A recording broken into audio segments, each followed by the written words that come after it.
Workflow at a standstill because of the Fox Library DLL? I'm Sophie Chen, a senior Windows support engineer. I've mapped out the solution to fix Adobe conflict for good.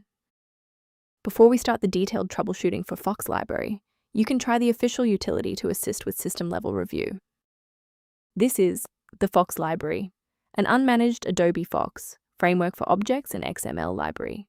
It manages the serialization of application objects into XML formats and handles the internal data manifests for complex project files in Adobe apps. Since we've covered what this file is, let's move to the primary fix. Missing or corrupted application components are the primary trigger for this error. You should reinstall the current official version of Adobe to repair the core installation and restore the necessary Fox Library DLL component.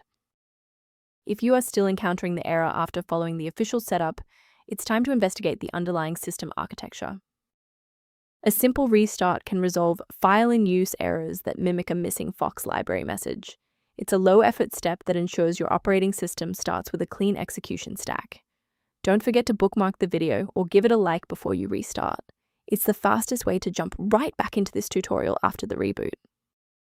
Rebooting was just the start. Now, let's apply the core fix in this third step. Feel free to pause the video if you need a second to navigate. If you're still seeing performance alerts post-reboot, it's time to rebuild the diagnostic registration entries. First, open Command Prompt as admin. Second, you're going to type lodctr//r, then hit Enter. Why are we doing this? Well, the issue is typically found in the registry registration rather than the file itself. This rebuild command clears out legacy performance data and reestablishes a clean connection to the OS monitoring tools.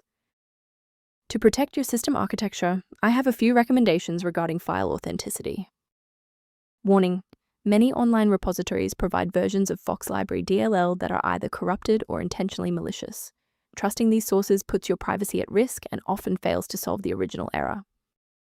Beyond manual troubleshooting, many users find that a system-wide diagnostic scan provides a more complete picture of their environment.